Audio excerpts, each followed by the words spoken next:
Hi, this is David Oman with HouseAtTheEndOfTheDrive.com. You're listening to KTLK, The Fringe FM. Hey, it's Grace. Can we talk about something serious for a minute? Your age. Getting old has its perks. But remember, being a few years younger, you know, your hair was thicker, you didn't have so many wrinkles, that extra weight wasn't haunting you, and you just felt better. Well, we can't turn back the clocks and go back 10 or 15 years, but you can start feeling and looking 10 or 15 years younger with Nature's Youth RSF. It's a doctor-formulated daily supplement that helps your body maintain its peak performance and fight the aging process. Imagine sleeping better, looking better, and feeling better. See how Nature's Youth RSF has helped thousands of people just like you at nature'syouth.com. nature'syouth.com. Imagine how it will feel when your family and friends are asking you what you did to look so good. Your secret will be Nature's Youth RSF. It's time to start looking better and feeling better. Learn more and order your Nature's Youth RSF at nature'syouth.com. That's nature'syouth.com. That's nature'syouth.com. Are you intrigued by Paranormal Talk Radio? You'll love the new Paranormal Radio app from TalkStream Live. You'll find a great selection of talk shows covering UFOs, ghosts, strange phenomena, and much more. Download the Paranormal Radio app now and start listening to the very best in paranormal talk entertainment, including the network you're listening to right now. The Paranormal Radio app. Free in Google Play and the iOS App Store. Hi, Jeremy Scott here from Into the Paranormal, and I'm back live Saturdays at 6 p.m. Pacific, 9 p.m. Eastern, right here on the Fringe FM. Hi, guys. Matt Ray with America's First News. And if you're like me, you're probably still looking for that special Christmas gift for your wife or girlfriend. Treat her to the very best this year. The world's softest pajamas from Pajamagram. Because they are the world's softest pajamas, they're lighter than a cloud, softer than a bunny. They're like cashmere, only better, and you'll love the way they look. She'll love the way they feel. The softness, the warmth, the comfort. And if you're like me, you can't stand wrapping presents. It's tough to do. Well, get this. Pajamagram includes free gift packaging. All you have to do is make the order, and delivery is guaranteed by Christmas. Plus, they're backed by a 100% lifetime guarantee. You risk nothing but the look on her face, guys, when she opens the Pajamagram. So go to Pajamagram.com right now. That's Pajamagram.com. Tell them Matt Ray sent you. That's Pajamagram.com. Tell them Matt Ray sent you. Hey, this is Moonlit, stopping by to remind all you Fringe FM listeners that there would be no Christmas without Joe Roop. He is the reason for the season, folks. Reverend Moon out. Now jingle my bell, darling. Ooh, that's the spot. Here comes the moon nog, babies. Ho, ho, ho. Poor water quality is a major health issue, and it's only getting worse. Municipalities can't keep up, standards have dropped, and pollutants are increasing. Where does it all end? It ends by keeping the pollutants outside of your home with HydroCare's advanced systems available at Wave Home Solutions. No less than the best purification materials and processes have been developed by HydroCare to provide you with healthy, clean water for drinking, cooking, and showering. HydroCare far surpasses the competition in removing chlorine, odors, iron, lead, chemicals, limescale, and much more. Don't settle for less when it comes to your water. We'll take care of the toughest water problems for you, whether it's from a city or well source. Satisfaction guaranteed. For more information, call 888-997-WAVE. That's 888-997-WAVE. Or go to bestwater123.com. That's bestwater123.com. Wave Home Solutions for a healthy, comfortable home. This is Paranormal News. I'm John Jeter. The New Horizons space probe has a New Year's Day date. It will zoom close by a reddish object in the Kuiper Belt, nicknamed Ultima Thule, the farther object in the solar system to be visited by a spacecraft. So the really cool thing about Ultima Thule is it's in a zone that has been sort of put in a deep freeze ever since the solar system formed, around 4.6 billion years old. We're looking at what essentially are the building blocks of the planets as we know them. Since leaving Pluto in 2015, New Horizons has traveled nearly 1 billion miles. It sent back the first images of this object in August. It takes more than 6 hours for radio waves traveling at the speed of light to reach the probe. Thule could be conjoined asteroids about 12 miles across. It takes over 296 years to completely orbit the sun. The most distant object ever observed in our solar system has been found orbiting the sun about 11.2 billion miles away. It's a new dwarf planet over 3 times as far away as Pluto, named 2018 VG18, or even better, far out, man.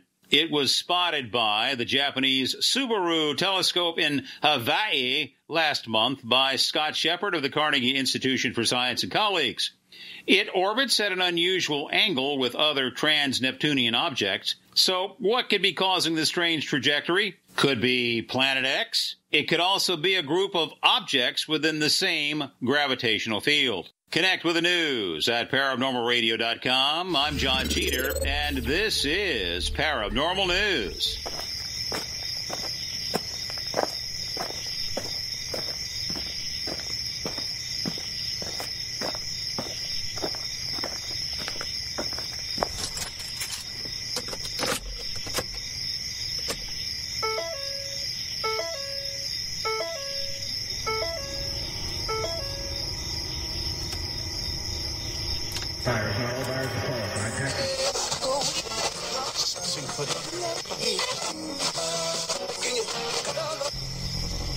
Message is being broadcast by the Department of Defense of the Republic.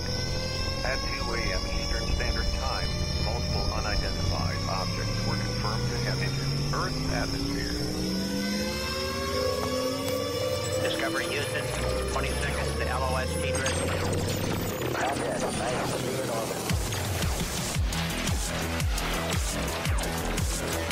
The first message that comes to you is you are a divine being. You matter. You count.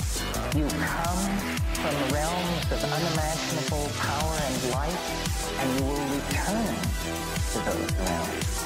The vast stretches of the unknown and the unanswered and the unfinished still far outstrip our collective comprehension. 5, 4, 3, 2, 1. Broadcasting from Forest Tower Studios, all the way from the Deep South. Now, here is your host, Joe Root.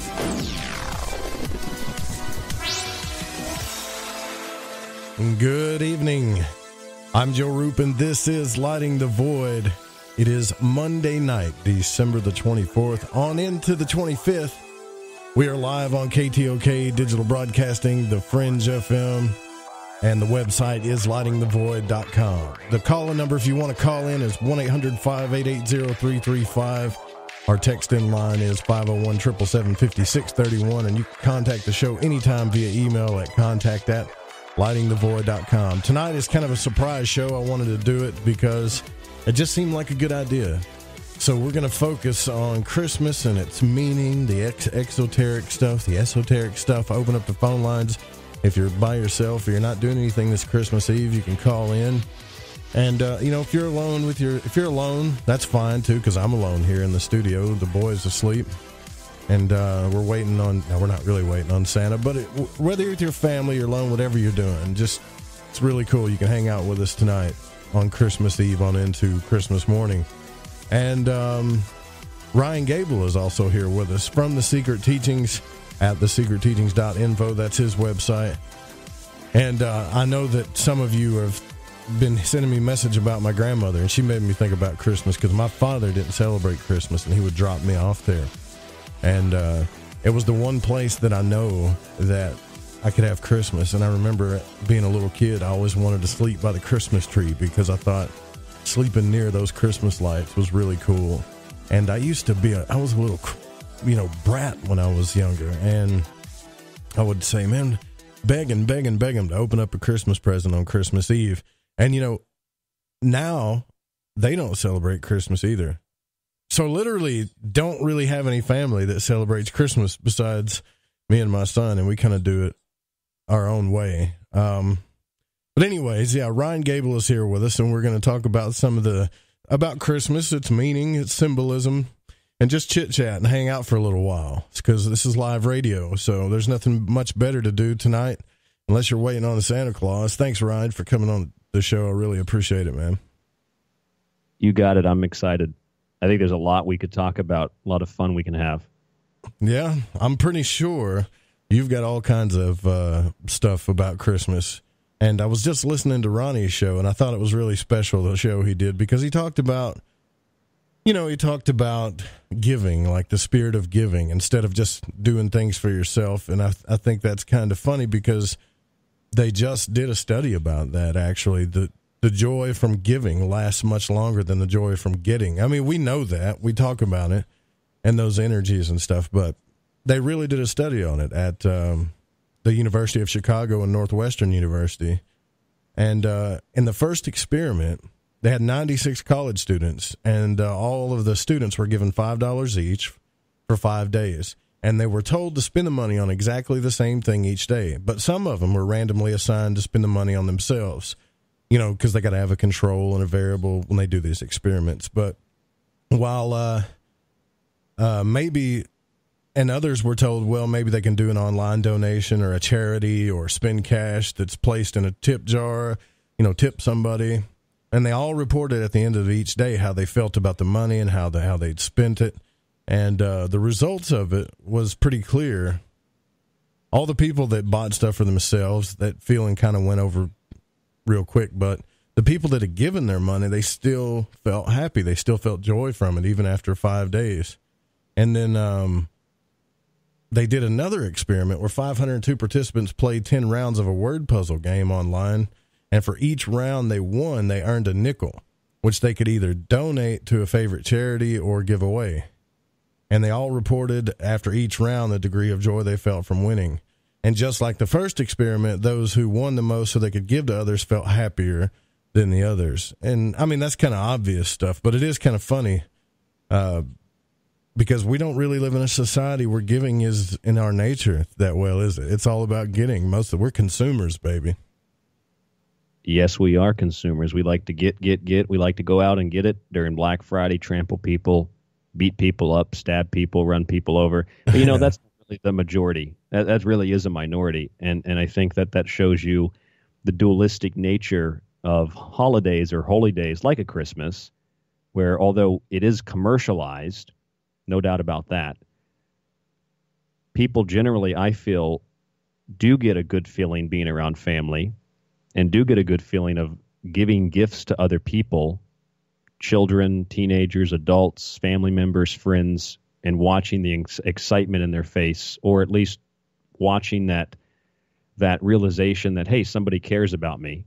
Mm-hmm. And I think a lot more people actually feel that way. Granted, Christmas is a very materialistic holiday, and we are a very materialistic society, but that element of wanting to do something good for somebody else is still at the core of what makes us human, and perhaps that prevents any society from fully falling into total disarray. But that absolutely is there, Joe, I think. Yeah, and I keep running into a paradox about Christmas because, you know me, I'm not a teacher or this big purveyor of wisdom, I'm more of a curious cat. I like to ask questions and then try to look at parallels of things. But I think I believe that when it comes to belief, the pagans, they do the winter solstice. The Christians, they do Christmas as far as the Christ story. And a lot of people are like, Joe, you're talking about both. Are you telling me that you believe both are real? And I got to really thinking about that, Ryan. I was like, yeah, I kind of do. I believe in the story of Christ, although I think it got really torn to pieces. But I believe that the man actually existed, and also believe in the solstice. So I believe in the metaphor and the history. The thing about it is I think the history got screwed up more than the metaphor did. Yeah, there's a lot of information about this that we could present in a college course. If you listen to like Jordan Maxwell talk about the subject, you kind of get that. Coming up after Lighting the Void, you'll get my show, The Secret Teachings. Part of the show I'm going to air tonight and tomorrow splitting an interview in half with a lady named Diem Murdoch. She died back in 2015 on Christmas. I interviewed her in 2014, and she actually wrote a book where it's called The Christ Conspiracy, the greatest story ever sold. And she went into the details of a lot of this information. Plus, you get a little bit from Zeitgeist. My friend Jack, who's a co-host with me on The Secret Teachings, he called me today, and he said he was watching Zeitgeist again. And I said, yeah, I think a lot of that movie is accurate, but some of it's kind of stretching in terms of astrotheology. But yeah, nevertheless, you absolutely do get. Let me be very careful in picking my words here, Joe. You get a very, very pagan flavor with the types of things that we celebrate today in terms of holidays or holy days. But the thing that I've noticed is when I first became interested in learning about these types of things, that was profound for me. Now when I go and I read something about the origins of Christmas or Christmas traditions, I don't know how you feel or how any listener feels, but I just kind of feel like it's stale. And I don't mean that in a negative way. I absolutely love talking about the origin of holidays or holy days and traditions. I'm just saying it's kind of stale because, I've already learned a lot about this, and I pick up new things every year. I actually picked up a few new things this year I didn't recognize last year. And my point, though, being it's not a common thing for the average person fighting with somebody at the store looking for a gift at the last minute to think about these types of things. And that's why I feel that it's necessary to have conversations with guests or with people like yourself, Joe, and just sort of have a conversation, not trying to prove anything, and just ask questions and look at the origins of where Christmas comes from, where Easter comes from, Halloween.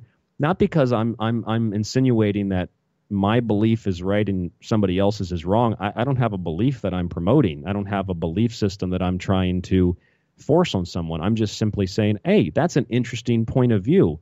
Or if you're sitting with your family around the Christmas tree and you say, hey, did you know that the Christmas tree was a pagan symbol?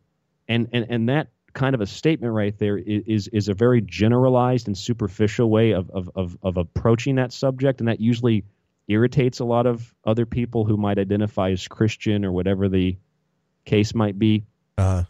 So I think the way to do it is just kind of more in a fun learning way. Like, hey, that Christmas tree, that's a pagan symbol. But you know what paganism is? Paganism is just the religion of the country people. That's the definition of the word. It's not a bad thing. The church later said that they were heathens, didn't have gods. That's not the definition of paganism.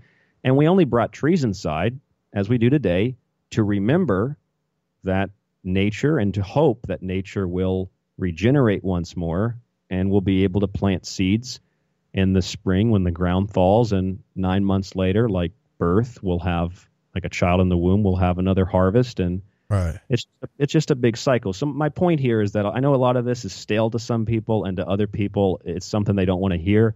I think we can find a good balance in between, though, Joe. Yeah, definitely. And I promise, every year, I'm no Scrooge. Like, the holidays kind of bring me down a little bit, but I think honestly, man, I think it's just the winter, It's not really the holidays. And when we get around Christmas time, like right now, December the 24th and the 25th, I feel very happy because I kind of understand the metaphors and what's happening in the sky and the sun. But then when I also look at the story of Christ, I've studied under mystics like Daskalos and Daniel Joseph and some of the Gnostics, and they all believe Jesus existed, and they all talk about the story. And then you really look at the story of Jesus's birth, which, if you study that story in the Gnostics, man, his birth story is full of symbolism, like big time, huge symbolism, right? And I'm thinking, okay, there's possibly some real history to this, and I get this feeling of love every time I get around this time of year. And I think it's because of just the nature of the story itself. And a lot of people say, well, that's confusing. You can't believe, like, I don't know if you know this, Ryan, but as soon as my grandfather found out that a lot of the New Testament had a lot of pagan symbolism, I told this story last week that he kind of renounced it. Like, he doesn't even say the word Jesus anymore. He doesn't say the word amen. So instead of embracing the metaphors and the story, he ran from it and kind of grasped on the Judaist side of Christianity a little bit. And I was thinking, why not embrace it? Look, if there was a God, for real, if there's a God who can create things by saying these things, what they call the logos or whatever, then wouldn't it be cool if he was powerful enough to create things that were true in the universe that also were stories on the earth that really happened, like living metaphors? Wouldn't that mean that the word is really alive? And so I've kind of looked at that paradigm and tried not to get polar about it, and I can kind of see how both could exist, unless this is just all evolution and we made all this up, you know. Well, it's kind of a funny thing in a humorous manner that when you look at any Orthodox religion, if you take Christianity, for example, Christianity and the Christian world that we have today believes that they are under attack, believes that Christmas is under attack, and so on and so forth. And they're right, but they're also wrong. They're wrong in the sense that it's not that it's just Christianity under attack. I think all religions are under attack, and all non-religions are under attack. There's always somebody who is opposed to what you believe. Oh, yeah, for sure. Yes, absolutely. On the other hand, Christians that identify with a specific denomination, then they will argue and fight with other denominations of Christianity. So Christians might battle Muslims, but then in Christianity, just like in Islam, they fight amongst themselves over who's more right than the other person. And you find that anywhere you go. So not using that stale type of language this evening, I'm going to try not to do that, where we just say, oh, Christianity, religion. I don't want to do that. I think I want to give you an example here, Joe, of what you were talking about in relationship to this time of the year and those kinds of stories, and paganism and Christianity and the story that you just told. And that is just very briefly the birthday of Jesus.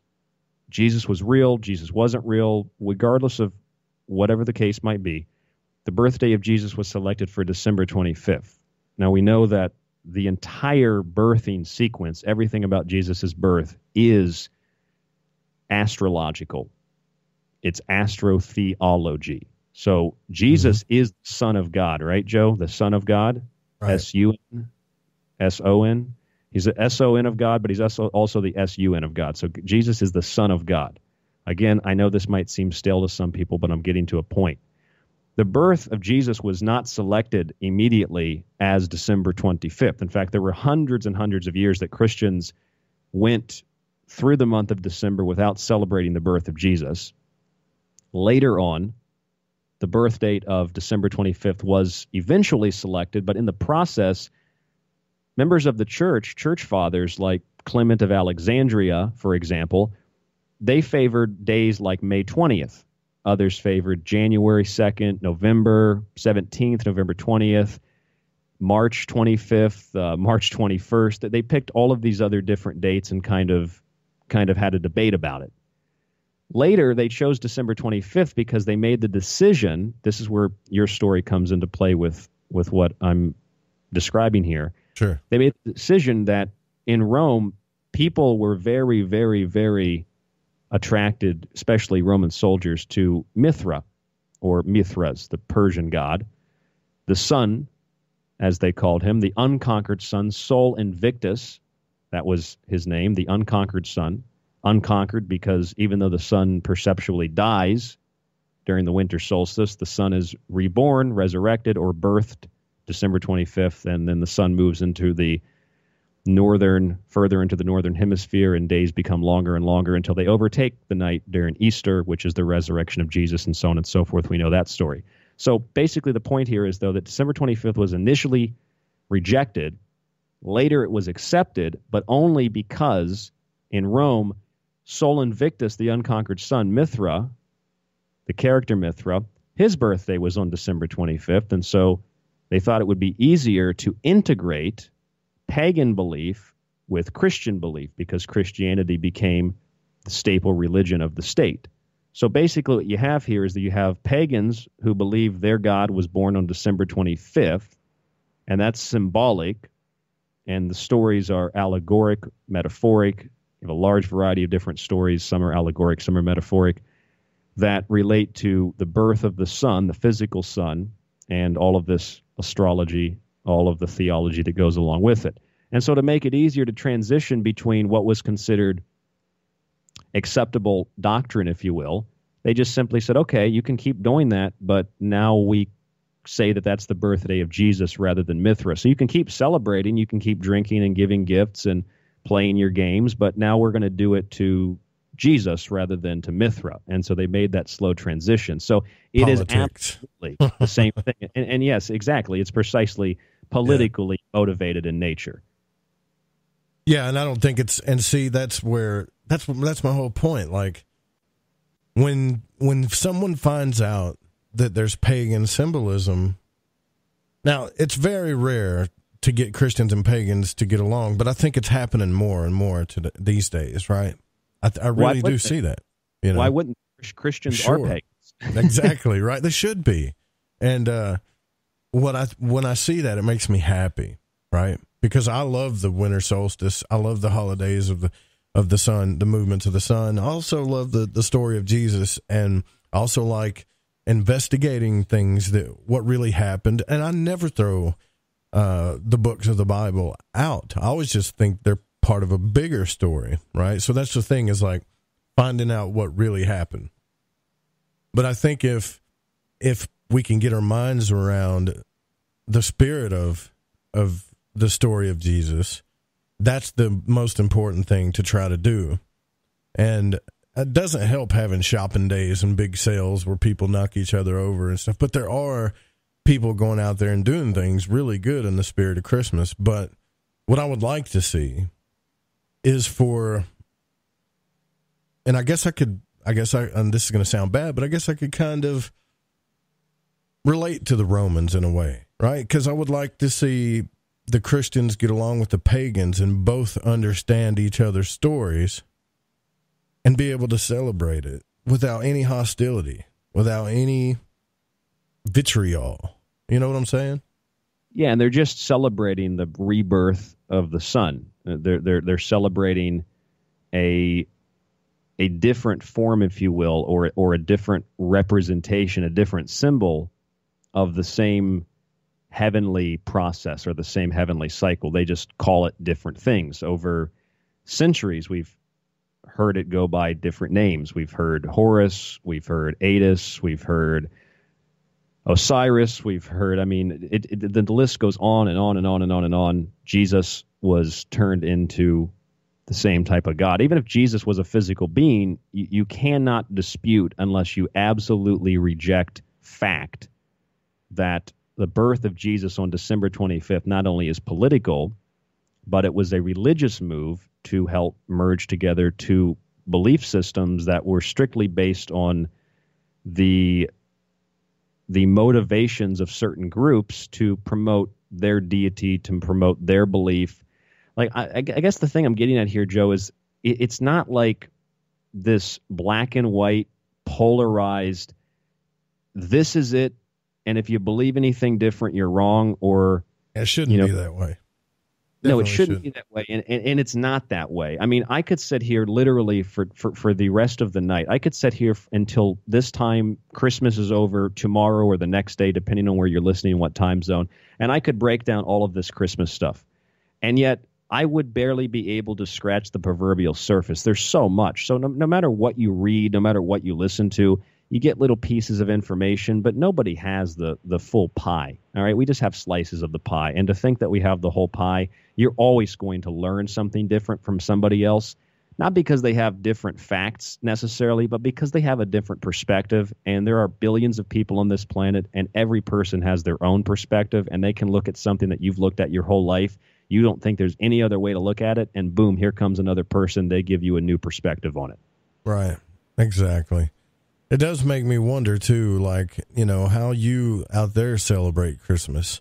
And we're up against our first break here, but just, if you want to talk about it, you can call in at 1-800-588-0335. You can text in at 501-777-5631. I want to say a special shout-out thank you to Catalina I got your Christmas card and this wonderful Italian milk chocolate, and I've already ate half the bar already. Thank you so much. Hey guys, we'll be right back. I'm Joe Roop. This is Lighting the Void. We're here with Ryan Gable. Stay with us.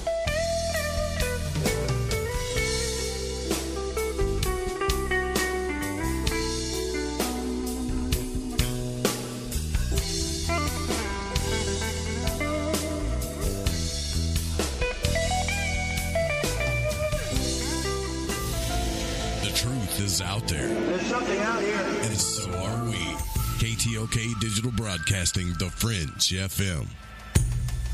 All right, everyone. This is Justin from the UK. Excuse the chitty. If you're into the Fringe and you want to hear the brass tacks, me old China plate, Joe Roop and his guests on Lighting the Void will open your mince pies. You need to shut your north and south and use your 10-speed gears and listen to them bubble.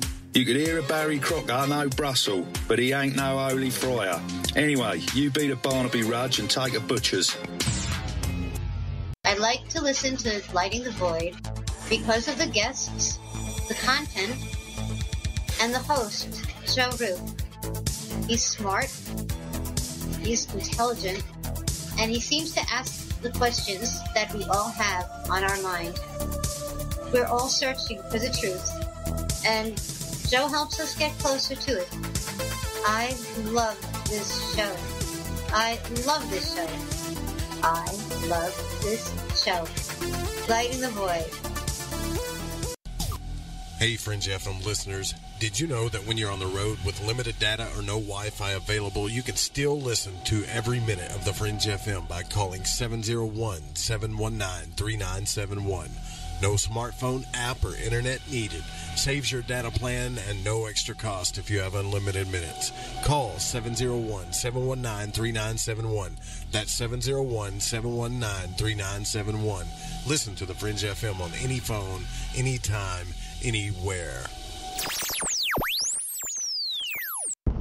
Are you intrigued by Paranormal Talk Radio? You'll love the new Paranormal Radio app from TalkStream Live.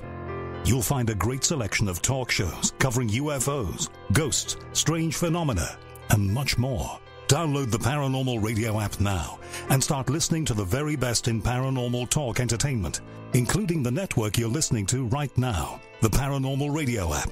Free in Google Play and the iOS App Store. Your home has needs. It needs a healthy, dry environment all year round. Start by getting rid of the worst air in the basement and crawl space, where the problems begin and make the whole house sick. Introducing the new Smart Wave Ventilation Unit. It has advanced technologies to continuously reduce moisture, mold, and odors, and expel radon, gases, and pollutants. And now, Wave units include carbon monoxide detection to automatically expel air at a high rate and send you an alert. It also has an app so you can remotely monitor the conditions. Wave is a comprehensive, maintenance-free, affordable solution that will transform your entire home. Protect your home and family with what it needs. Give it a new Smart Wave Ventilation Unit. For more information, call 888-717-WAVE. That's 888-717-WAVE. Or go to dryhealthyhome.com. That's dryhealthyhome.com. Wave Home Solutions for a healthy, comfortable home.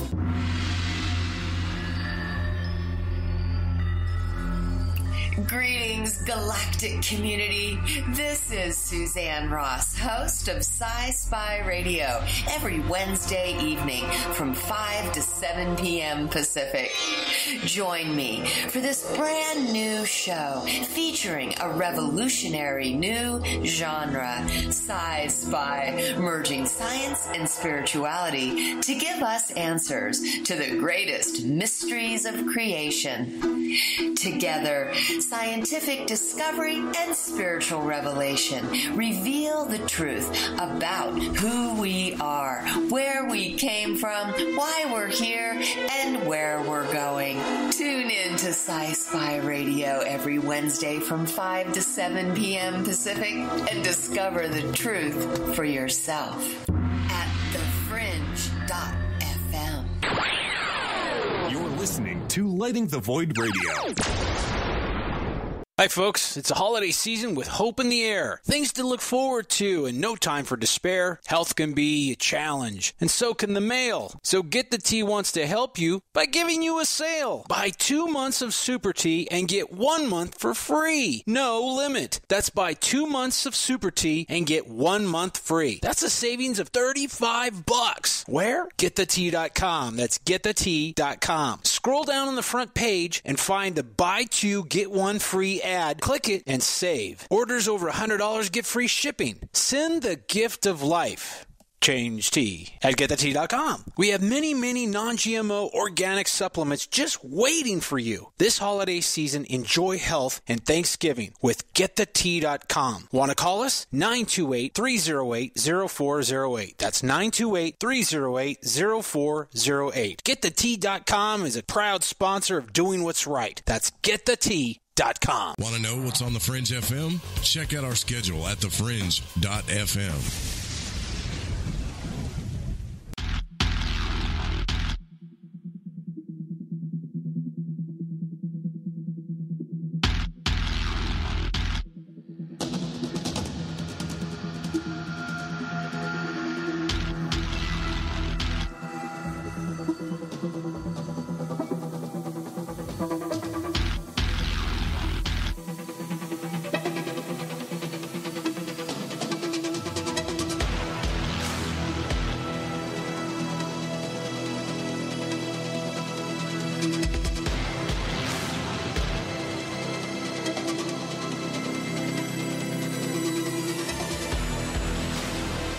Welcome back. This is Lighting the Void. I'm your host, Joe Roop. We are live on the Fringe FM. Happy holidays, everybody, and Merry Christmas. And remember that you can always help out the show if you want to by donating using the Amazon portal or buying a t-shirt. And we're going to have some new hats and stuff coming out, too. You can also sign up to the newsletter at the website if you just put your name and email in there. And I've been working on that still. I'm just about done with it, I promise you guys. I'm beefing it up because I want to send you guys something out once a month where you can not just have a newsletter where I have a paragraph of me saying hi and I show a picture of the studio and all this other stuff, and then you don't really get much else for it. So I want to throw in like little gifts and stuff for you on there. So it's well worth the wait when it does come to your mailbox. And I know we've got well over 500 people on the newsletter now, so that's amazing, man. I mean, it was like 4 months ago, I think we had maybe less than 100, and now we've got all kinds of people on the newsletter. So I also want to say that book, Psychic Self-Defense, is going to be in there, but if you go to audibletrial.com/LTV radio, you can grab Psychic Self-Defense by Dion Fortune on Audible. That's right. It's on Audible now. So they have put that book in Audible format and fashion. Ryan Gable is here with us from The Secret Teachings.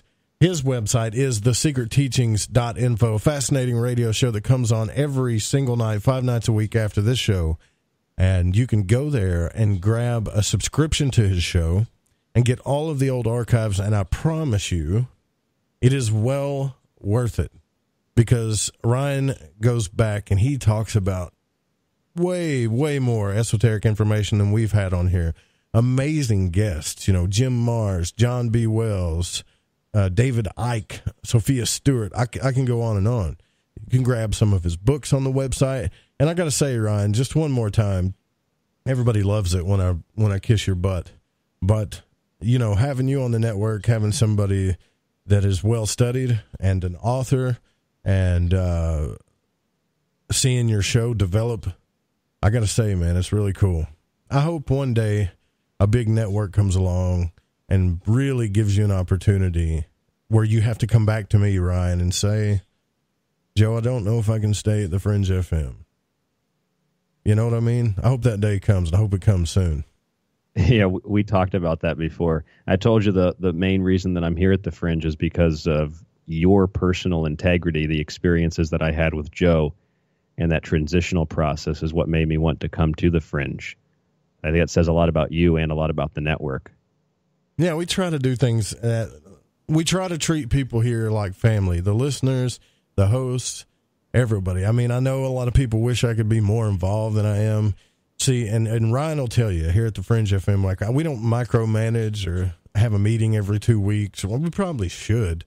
But I like to let hosts kind of do their own thing, And even when, I produce radio shows on the side for extra cash and if I didn't, I wouldn't be able to survive.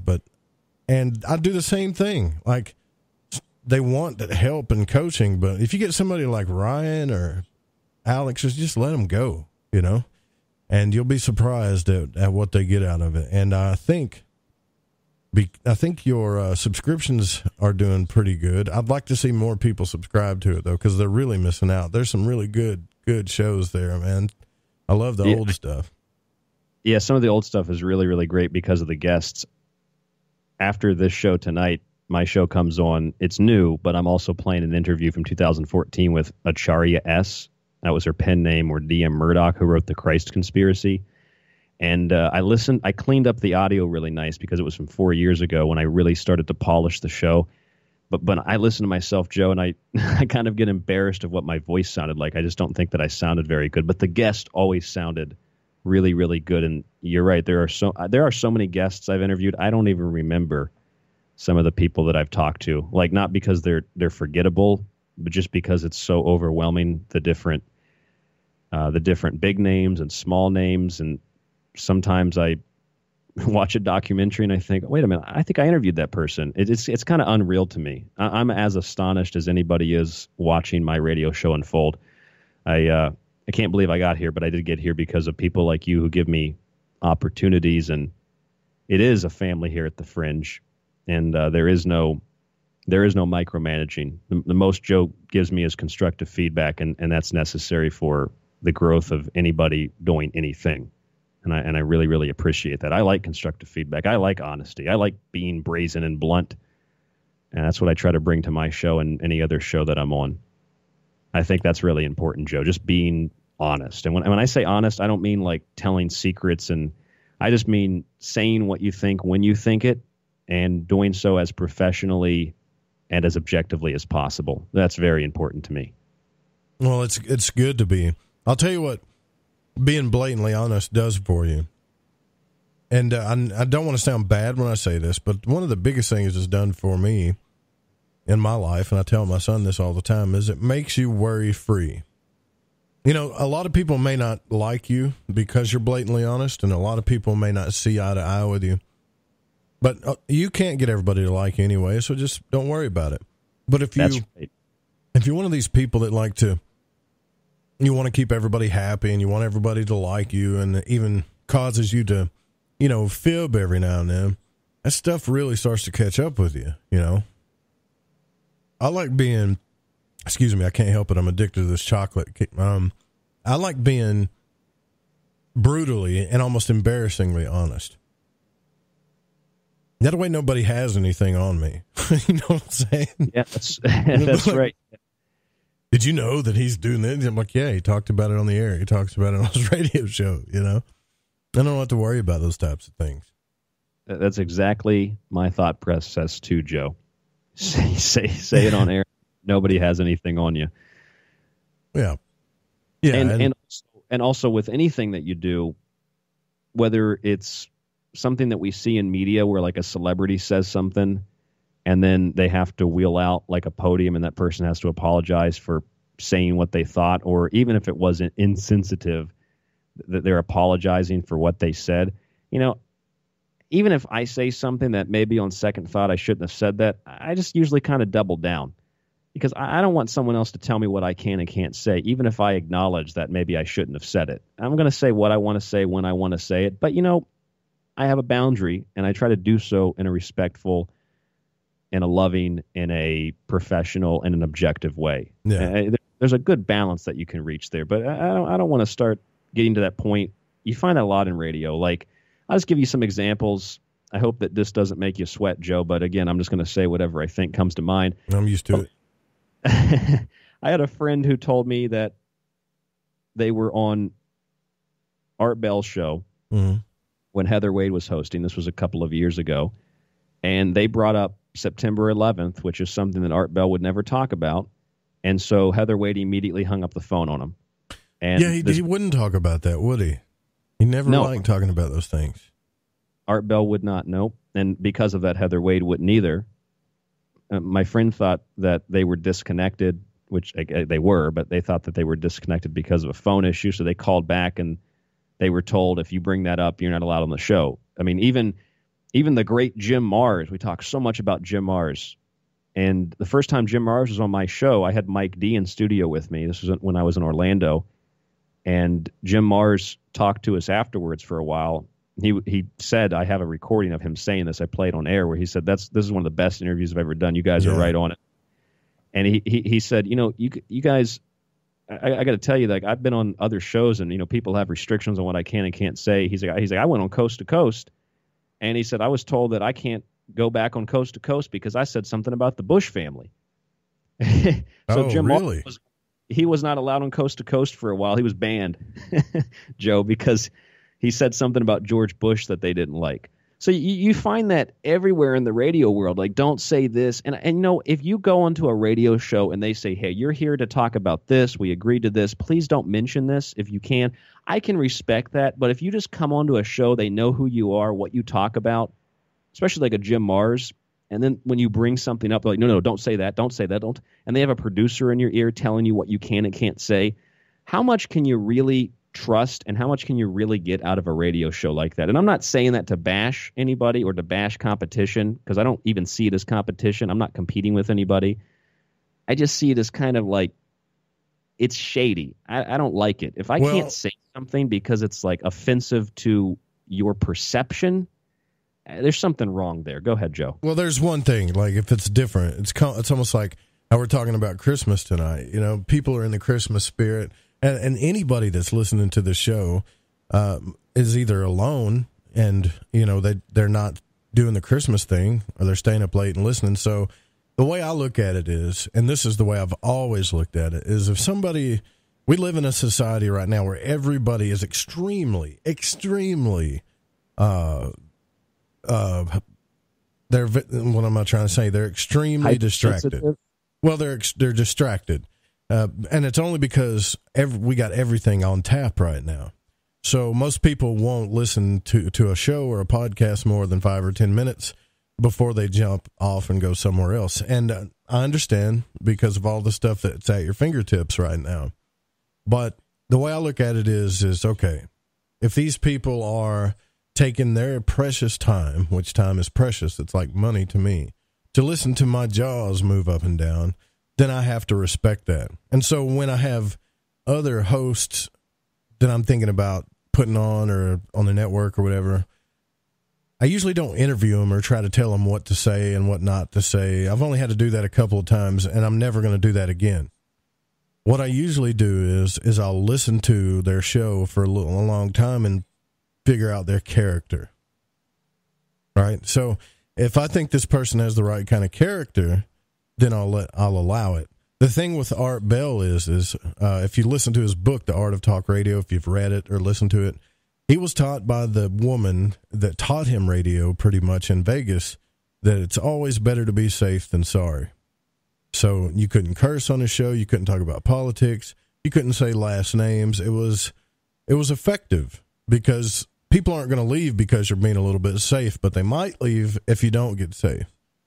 But then it also restricts some of the topics that you can talk about. So, yeah, I always judge everything by character.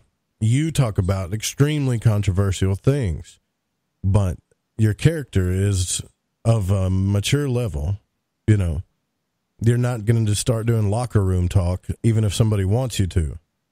And so I trust you. And that's why that's one of the reasons why I air your show. It's not the main reason, but it's one of them. Yeah, I like to grab people by the brain. I like to grab them by the brain. And I like to look at the origins of things. That really is the core of what my show is about, looking at the origins of things and looking at anything. I mean, I don't care what it is. It could be a reality television show. I could do a show on a reality TV show, or I could talk about a symbol. And it's using a philosophy of questioning true skepticism and objectivity to break down, to look at the skeletal structure, to look at the molecules, if you will, of what makes something what we perceive it to be. So, I mean, if we look at Christmas, just a simple word like Christmas, this might be a stale subject to some, but to others it might be a revelation. You break the word in half. What do you have? You have Christ, Mas. You have the Christ, the anointed one, and then you have the Mass, where people gather together and they worship. They gather together in honor of something. So it's the gathering together of people in honor of Christ. That's what the word means. I mean, you can do that to any word, but since it's Christmas, we look at the word Christmas. So you have Christmas, and you have that merged, the Christian tradition that we have today, or traditions. You have that merged with the, as we mentioned earlier, the birth of a sun god named Sol Invictus, the unconquered sun, Mithra or Mithras. He was a very popular character among Roman soldiers. So you have the two merged. And you've got this definition, looking at words, of paganism, just like the definition, or at least the word, and the new definition, if you will, of witchcraft. And, of course, Joe, you know this, and most of your listeners know this, the word magic. Magic, witchcraft, and other similarly related words, but specifically magic, sorcery. Sorcery is another one, yes. And paganism are associated with, like, devil worship, whatever that means to people, like devil worship and Satanism. And I always ask, what exactly does that mean? Oh, it's a pagan tradition, even for people that are kind of on my side, if you will. What does that mean? Well, what does pagan mean? And you know, I find that regardless if they're a Christian or maybe they are a pagan, there really isn't usually a definition there. And that's why I do my show on this kind of subject matter, because if I'm in a conversation, I've caught myself recently talking to people and I say things and then I stop myself and think, okay, if somebody asked me, why did you say that? I wouldn't have any reason to explain why I said that. I'd have no idea why I think that. Right. So I kind of go back and examine what I'm saying. And that's not to control what I'm thinking, so I speak exactly the way I think others want to hear me speak, but because I want to know why I'm saying something. I want to know why I think something. I'm just trying to analyze my beliefs, if you will, or the way that I present myself, the way that I present information. So just very quickly, if you have a look at Christmas, Christmas is merged, Jesus is merged with Mithra. Christmas is merged with Saturnalia, which is a festival taking place on December 17th, 7 days through the solstice through December 24th. It's a celebration of nature. I call it vegetation veneration of nature during the winter solstice. It's also an extension of the yearly Sabbat known as Yule. And there you get the Yule logs, the burning of the logs to ward off the light, wards off the darkness, the heat wards off the cold. And those are, of course, very, very similar to the jack-o'-lanterns that we have for Halloween. You have the burning coal or the candle that wards off evil spirits. It wards off the darkness. It wards off the cold. So you've got the heat and the light. Very, very important parts of all of the 8 Sabbats on the wheel of the year, from the winter solstice to the summer solstice, from the spring equinox to the fall equinox. And if you follow this through, you look at things like Christmas lights. You have Christmas lights. They're phallic-shaped usually, so you have that association, phallic, the phallus, fire, the male principle, regeneration, Osiris, the green man, just like you have the traditional green man, and then you have the great hunter, Nimrod. All of those are related together. That plays over into a Roman festival called Lupercalia, which is our spring cleaning and our Valentine's Day. That's a separate show. What about ornaments? What are that? Like, everybody likes to put ornaments on the tree. What's up with that? You literally read my mind, because that's where I was going with this. You have all of the symbolism of the light and the fire. Light brings, of course, light to the darkness.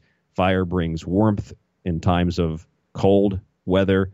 And then you have, along with Christmas lights or with bonfires or with the jack-o'-lantern, you have ornaments. And part of that tradition stemmed from the late 1600s, when hollow glass balls, they take these hollow glass balls, Joe, and usually they'd add some type of like reflective property to them, the bulb itself or the inside, like a little mirror. Yeah. And they would place these in a window, like a jack-o'-lantern, same exact thing, and they would place them in a window to ward off witches or other malevolent spirits, which again is why the jack-o'-lantern is placed there.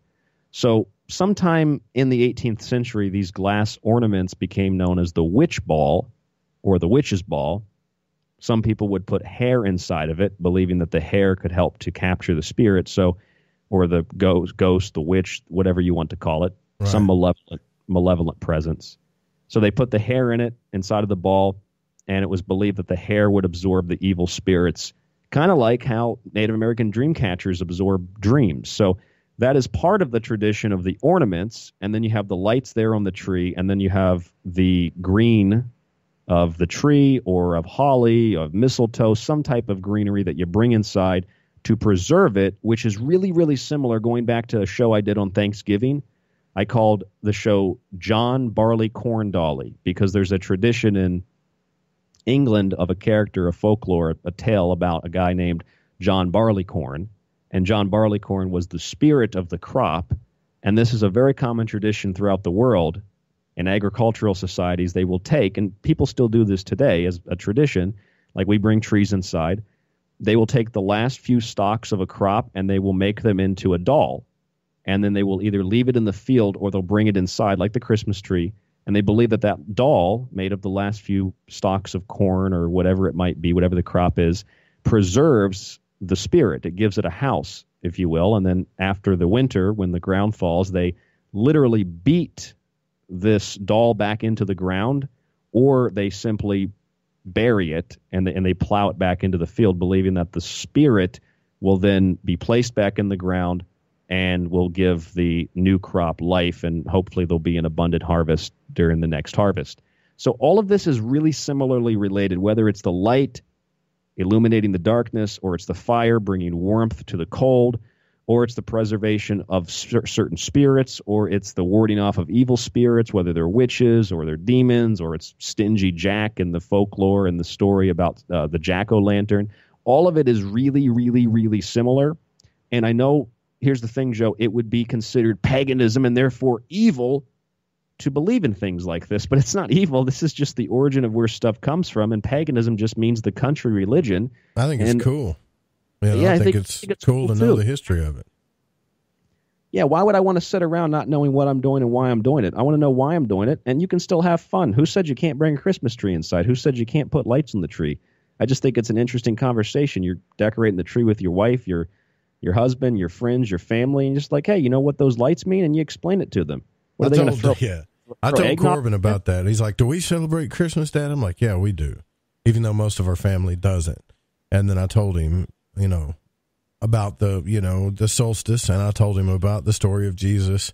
And he's like, so it means both things? And I'm saying, well, I said, Corbin, to be perfectly honest with you, I can understand the solstice one pretty easy, but and just to let everybody know, I do believe that a man named Yeshua ben Joseph, Yeshua ben David, Yeshua, whatever you want to call him, I believe he did exist and he did walk on the earth. That's just my belief, right? And we're all entitled to it.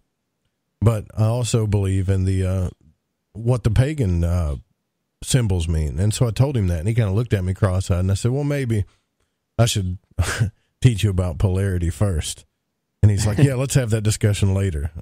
He wanted to go back and play video games, So, yeah, it's not easy for everybody to accept, I think. You know what I'm saying? Like, you spend 50 or 60 years of your life believing in one story, and like my grandfather did, you start to understand where it really comes from. And I was so happy, Ryan, when he started studying the Egyptian nature of things, the Mon-Thurs, all of this stuff. And I was like, maybe he'll start to see that there is really a hidden and occult history here, and he'll embrace it, right? And start trying to find the real story of Jesus. But it didn't really work out like that, Doesn't always. It's kind of like if paganism was a glass that was half full and Christianity was a glass that's half empty, people arguing over which one's correct, right? It's half empty, it's half full, it's half empty, it's half full. Well, you're both right. It's just your perspective. It's technically both. So Christianity is pagan, but pagan doesn't mean the devil. You can define it that way, but that's not what the word means. It means religion of the country people, or the country religion. And Christianity has numerous different interpretations.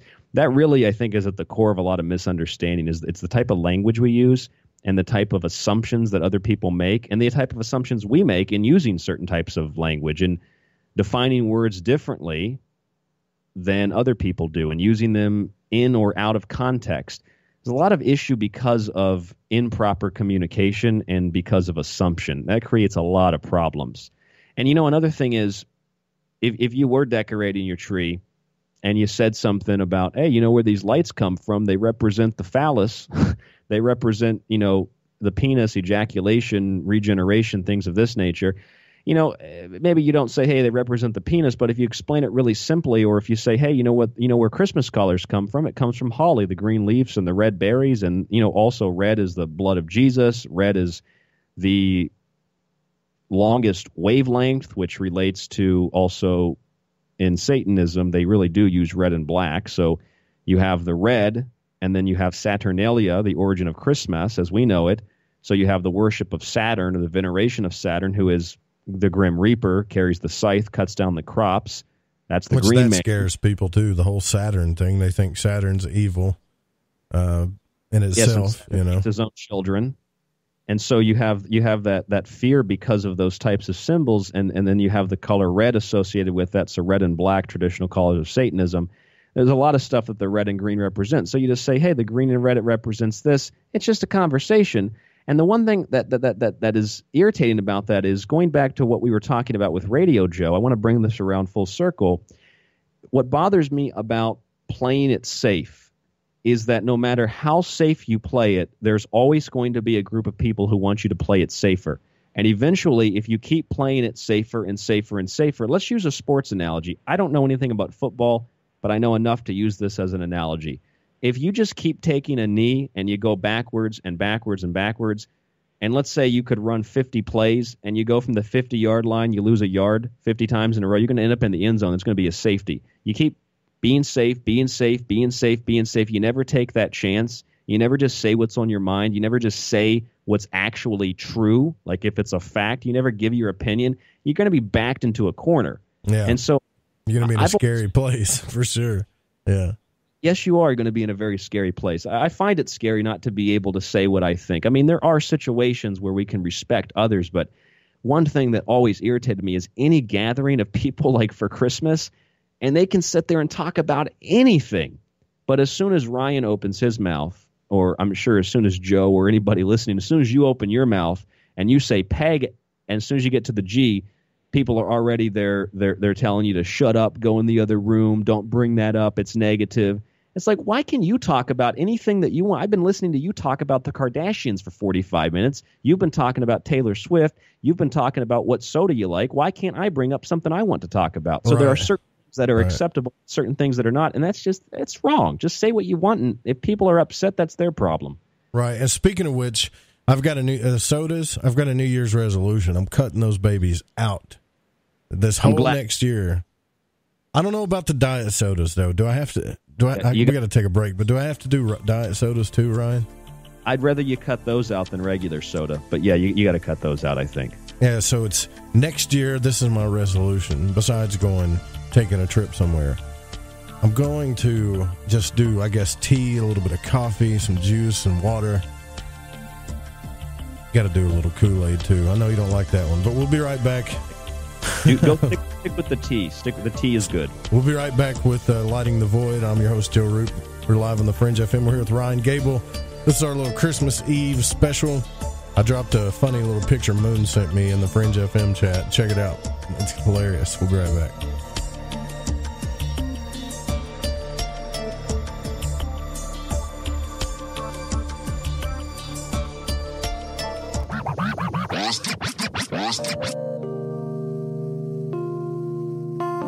This is Elle.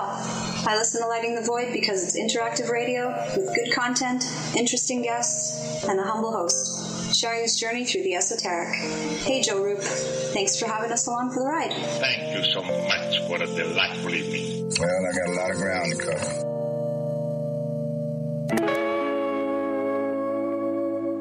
I think by now we can get the information. I love magic, and Lighting the Void Each and every week, you will get to hear shows about magic, mysticism, and many other subjects that stretch your mind and imagination. So when I got my mind on the magic and the magic on my mind, I listened to Lighting the Void on the Fringe FM. It's magic. May the gods look with favor upon you. You're wondering what we're going to do to you, aren't you? You're listening to Lighting the Void Radio. Folks, this is very important information. What's to be said about CBD? AncientLifeOil.com. Our CBD is made from hemp and has 0.003 THC, which means this wonderful product won't get you high, no matter what amount you take. What does CBD do for the body? My hands are tied. But you can Google CBD benefits and be astounded. When you're finished reading, you'll want to log on to AncientLifeOil.com. That's AncientLifeOil.com. And purchase. Life is good when you feel good. People are tired of pain. People are asking for non-GMO organic products to help them with, you fill in the blank. Legal in 49 states, and again, our CBD is made from hemp. Ancient Life Oil is about helping people one by one by one. If you wonder how good the product is, the CEO takes it every day without miss. AncientLifeOil.com. That's AncientLifeOil.com. Have a great day. This is Paranormal News. I'm John Jeter. There's a whole lot of shaking going on in Illinois. Booms have jolted residents in 2 different towns. It's so loud that it shakes homes and windows in Elgin and has been doing so for the past 6 months. It's pounding. They have become louder. The rumbling typically occurs overnight, but has happened during the day as well. Another mystery on the night of December 15th sounded like an explosion and also rattled windows in Paxton. It was heard as far away as 30 miles, and some witnesses called 911. We've heard anything from a sonic boom from a jet flying over to a meteorite to aliens to just everybody's got all these theories and stuff. And I said, I really don't know. I have no clue. One person wrote, there were several smaller booms first, then a pause before the big one that rattled our windows, man. Others say they saw a big green streak in the sky, and then something fell from the sky. A Montana man learned why it's never a good idea to shoot at Bigfoot. You better believe it's not good to shoot at my buddy Squatch. The victim was target shooting on public land near Helena when he says he was shot at several times by another man who mistook him for old Sasquatch. The man was not wearing hunter's orange. He was able to get cover before any of the bullets hit him. He confronted the shooter, who told him he thought he was Bigfoot. Yeah. You'll find these stories and more at ParanormalRadio.com. I'm John Jeter, and this is Paranormal News. Follow The Fringe FM on Facebook and Twitter at The Fringe FM.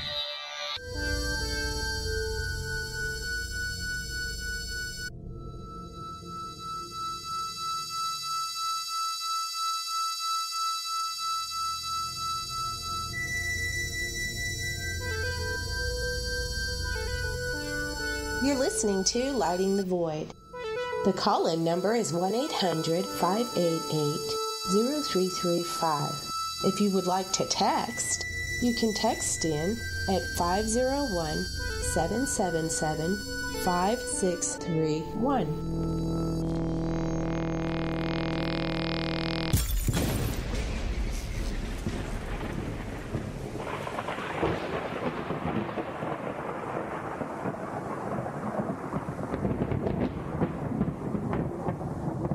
Welcome back to Lighting the Void. I'm your host, Joe Roop. It is Christmas Eve. For some of you, it is Christmas already. And it's we're talking about the symbols of Christmas. We're kind of just hanging out, you know. A lot of people are here in the Spreaker chat. You can come hang out with us in the Spreaker chat if you'd like. And I'm here with Ryan Gable, like I said, from the Secret Teachings at the secretteachings.info. It is a beautiful thing because right now we are in the hour of the sun for all of you astrologers out there. I think I'm going to start doing that on my show, Ryan. You know how the news guys, they do, it's 5 till, blah, blah, blah, blah. I'm just going to start announcing astrological times. So right now we're in the hour of the sun as the show moves on. And one of the topics I wanted to talk about, which I found very interesting and I think is super interesting to me, is because I believe that a man named Jesus, Yeshua, really existed. And I'll tell you guys why I believe this.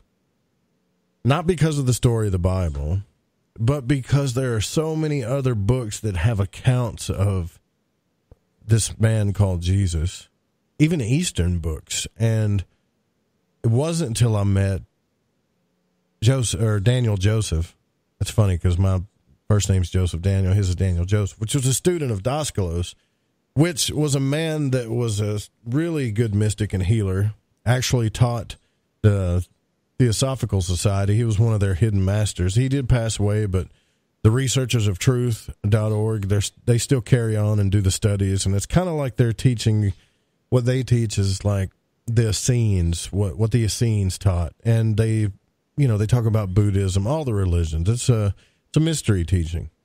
But this guy really had gifts, and I believe he had special gifts, and he could travel into the Akashic records or into the past, and he would talk about the real story of Jesus and what really happened. And so, Ryan, the more I look at this story of Jesus, it's a fascinating mystery to me about what really happened, how long did he really live. There's even some Gnostic stories that say that it wasn't Jesus on the cross, it was Simon Magus that was on the cross. So there's all kinds of different stories, but they all have this man involved, and it's not just in the Bible.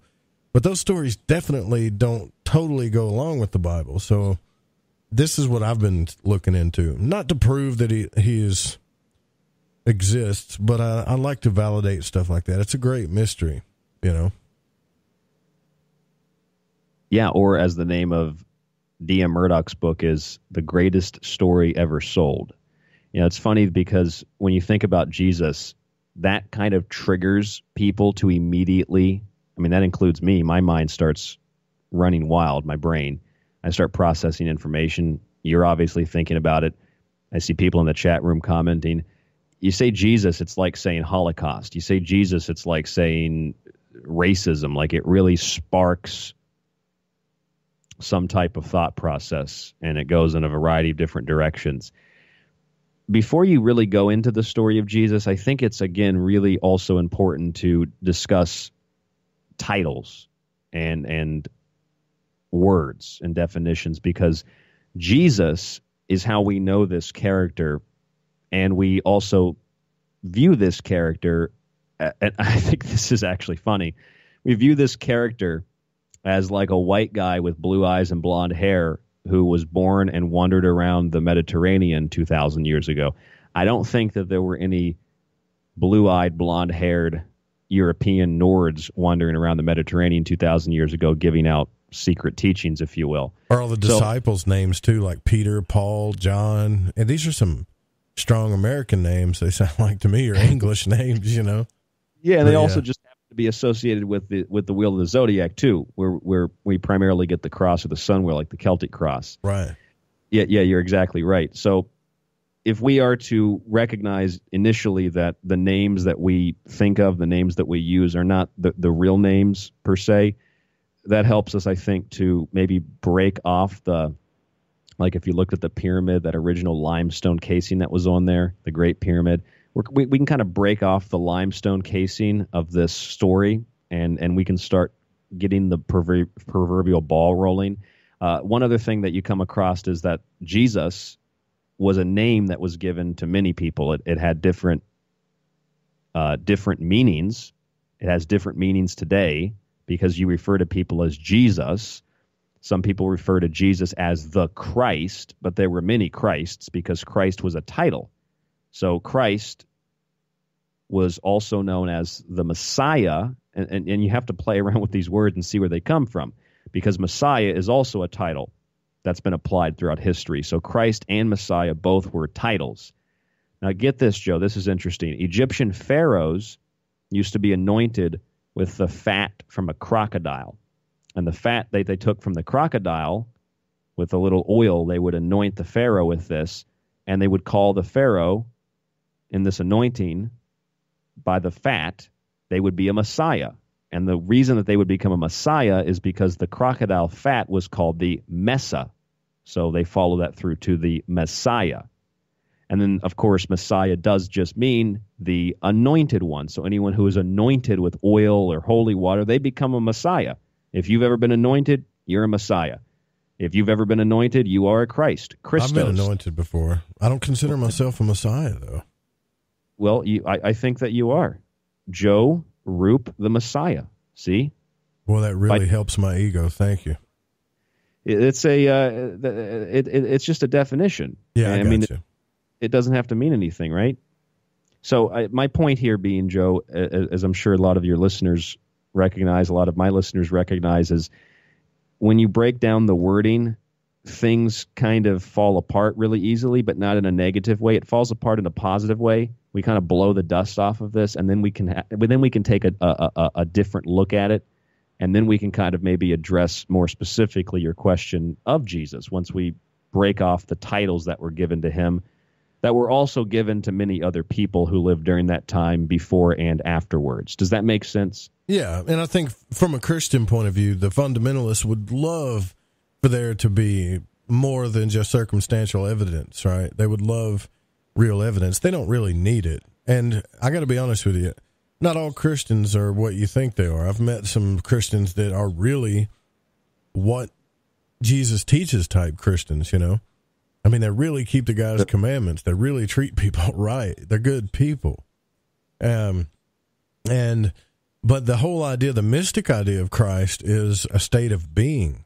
It's also Tifereth on the tree of life, or Zera Ampin. When you become one with your higher self, you become Christ-like, or one with the holy guardian angel, if anybody studies Kabbalah. So, again, this is one of those things where I think that the story goes along with history, but not exactly, right? So it's not, there's no way, I mean, if anybody studied the stuff enough, there's no way that some of the stories we were told about Jesus really happened to the T that way. But the metaphor is an amazing thing. And I remember talking to Dr. Richard Allen Miller, who was saying, look, things happen in our life in this paradigm, in our reality, that really happen. But there are also metaphors in the universe and vice versa, which it goes back to the Hermetic axiom. So it's kind of like a narrative that's being told. And if you look at Ecclesiastes, where they talk about nothing's new under the sun, then it kind of makes a little bit of sense. So that's the big mystery to me, the Christ story, who that person really was. And to really add some sauce onto this, anybody that's practiced magic or studied magic, or even does a little bit of astral travel or out-of-the-body stuff, knows for a fact that if they use the name of Jesus or Yeshua, like the Rosicrucians did for a lot of things, that it provides you protection from many different evil things. So there's something to it, for sure. I believe there's something to it. Sure, and I would say that there is something to it, and to elaborate on that, we'd have to really break apart the story, and we could address the theological elements of it, the creation of these stories that took parts from different religions. You can call it paganism, took elements from astrology. So they create this story theologically, but then out of the theological story, you can extract the historical elements. You can also extract the astrological elements, and you can extract, perhaps most importantly, to yourself, Joe, and to me, and maybe to your audience, the alchemical elements. So you have the story, of course, of Jesus turning water into wine. People see that as a miracle. Well, in alchemical studies, let's say, it is a miracle to overcome your animal nature and to, as some might say, become one with the Godhead. What you're really saying is that you've turned lead, metaphorically, into gold. You've transformed from base animal nature, and you've ascended through the 7 gates, like the chakras, and you now have transmuted your lower self into your higher self. So Jesus turns water into wine. That is a form of symbol that relates directly to the transformation of self. Now, did Jesus actually turn water into wine? There's a couple of ways you could look at that. If I was to go back in time I did a show on this like 7-8 years ago when I first started radio.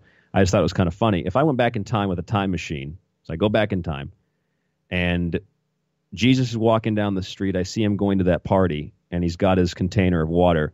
And, like I go up with a chloroform rag, I take Jesus down, I go in as Jesus.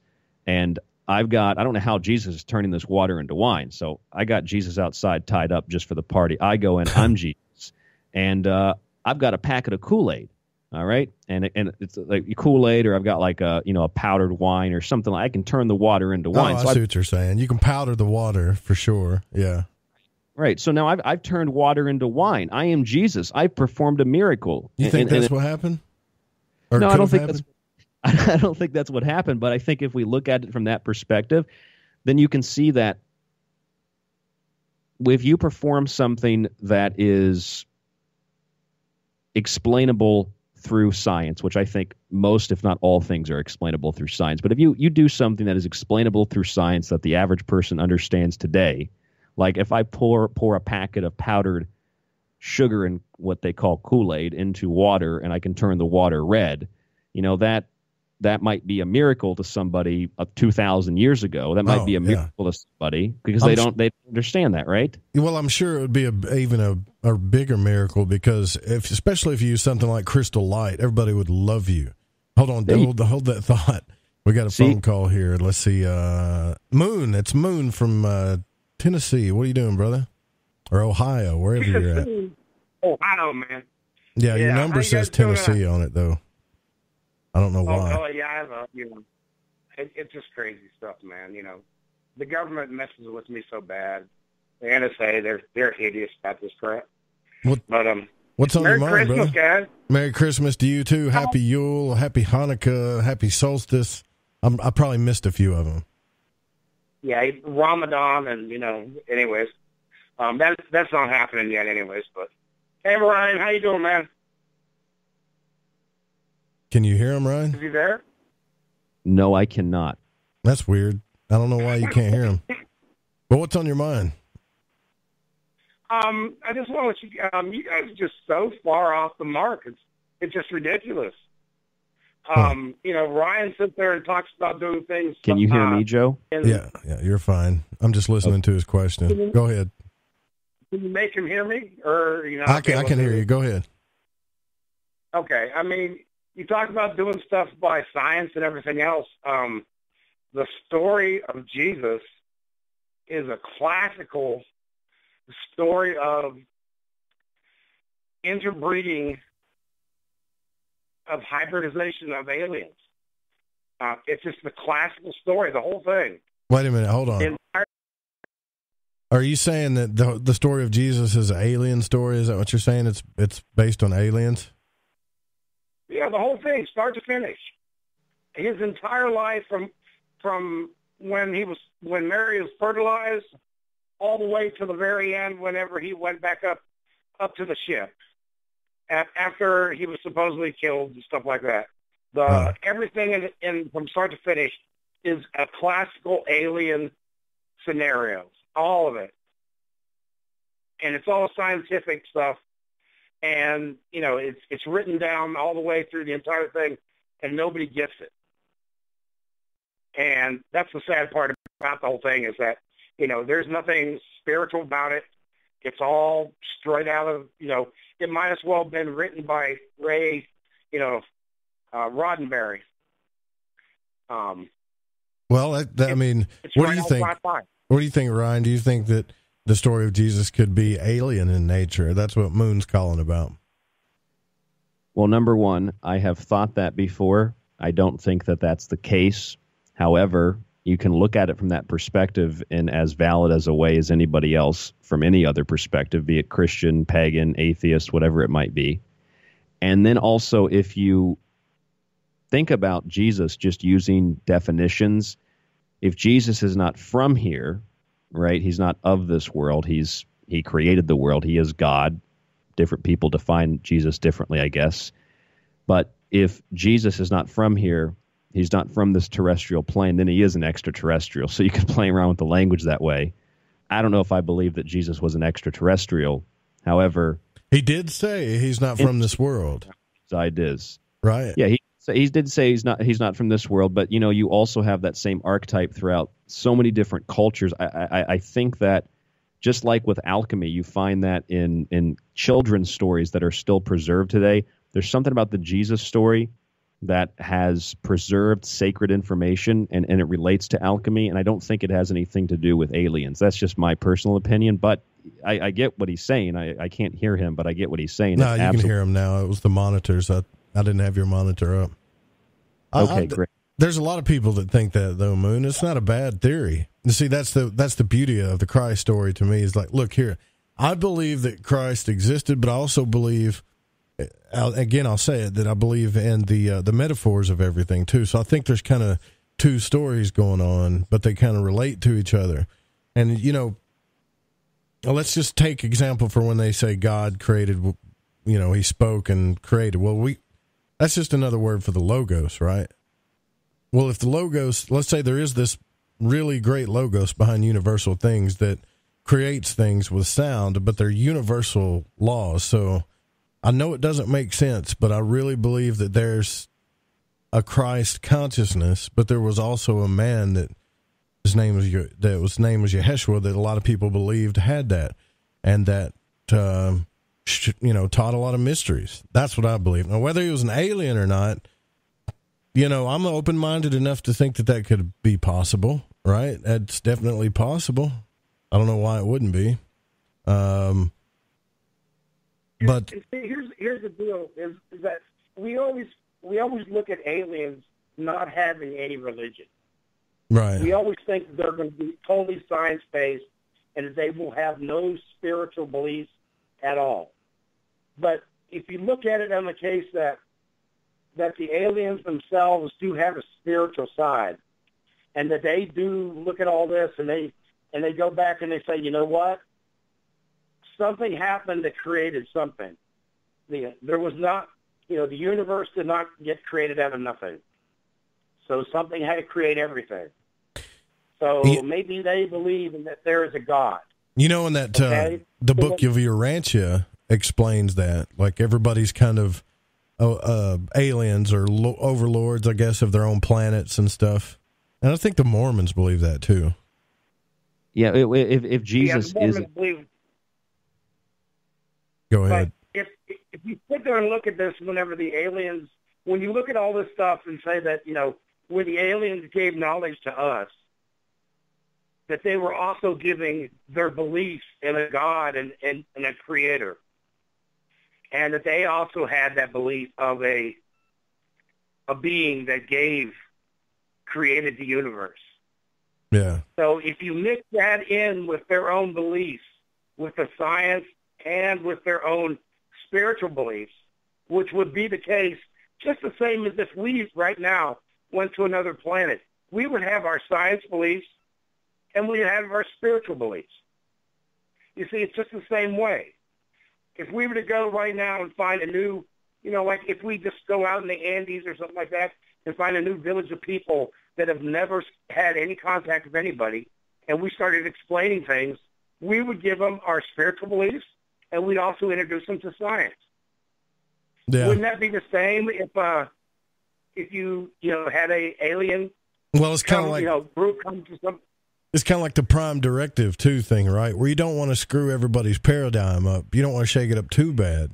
And so, like, when the Jews came to Jesus and started talking about the law, it's funny how he would say, well, I've come to fulfill the law, but in the books, he would also say, doesn't it say in your books that ye are gods? Doesn't it say in your books?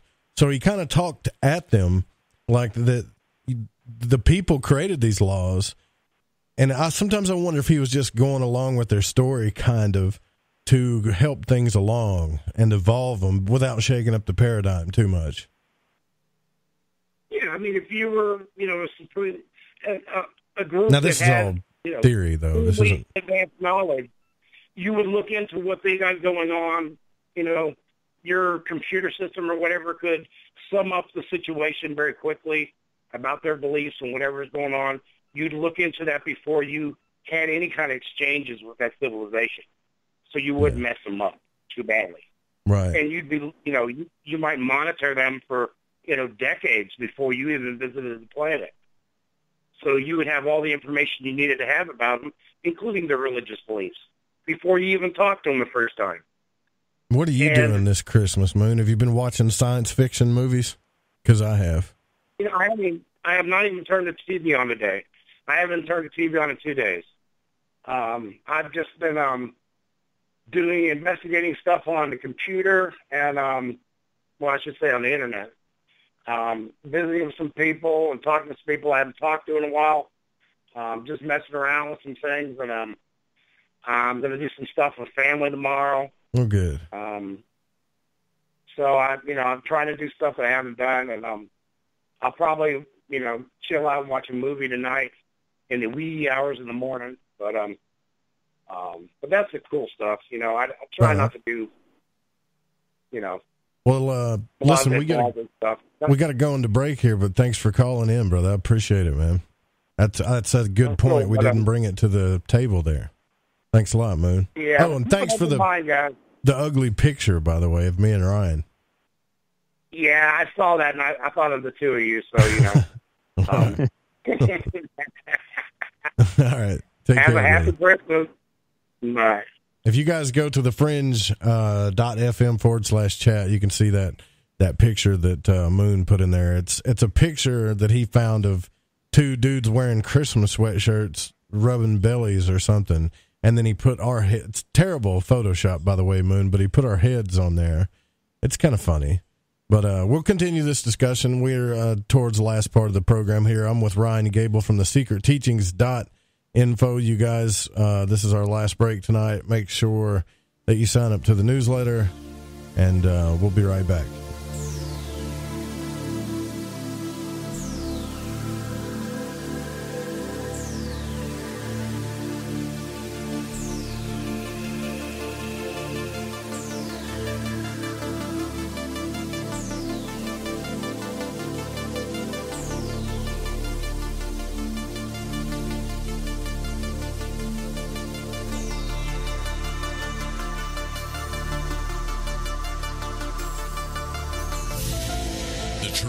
Out there. There's something out here. And so are we.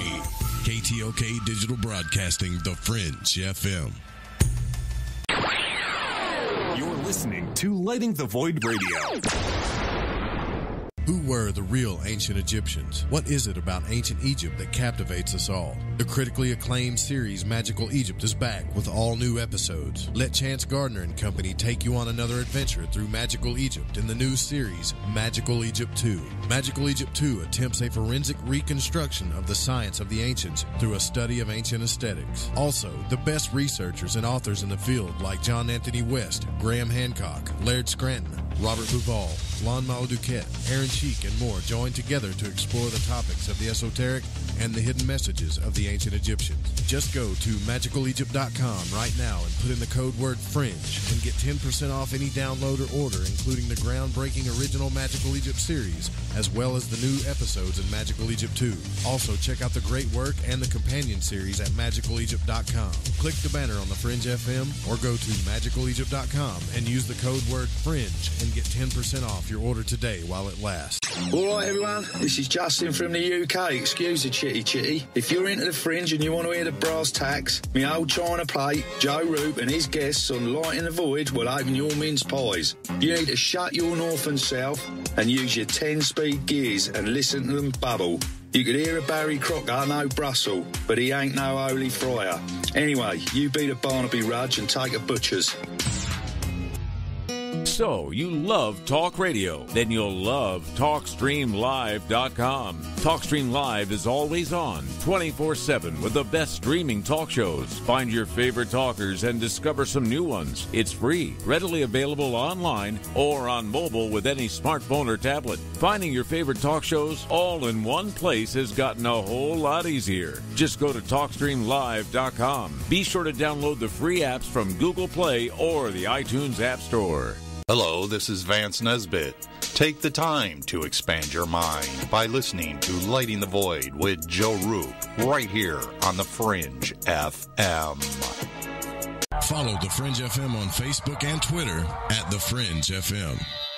Lighting the Void is proud to announce Mind and Magic's Protection and Defense Course for protection from magical and psychic attacks. This is not a joke. Magic practitioners are on the rise, and with that comes attacks from baneful or black magicians that try to harm or hurt others for their own selfish reasons. If you are not a believer in psychic attacks, then this isn't for you. If you are, and you want the power to defend yourself and your family and home, then I highly suggest you grab Freighter Xavier's Protection and Defense Course. In this course, you will learn how to tell if you are under attack from a natural source or if an individual is attacking you. The 4 forms of curses and attacks. How to remove self-imposed curses. The correct way to cleanse your home from negativity or malevolent entities. How to make your own holy water. What you should always keep near or under your bed. Herbs that banish negativity and promote purity. The most powerful banishing rituals on the planet. And for those that seem to want to harm you the most, how to put your enemies in a hell pit of their own making. You can also learn protection against shadow people and other entities. Or are you just in a bad planetary alignment? Even how to get rid of an enemy using a tic-tac box. It does not matter what your faith or belief is, this will work. Click the banner on the website at lightingthevoid.com or go to lightingthevoid.com/Xavier.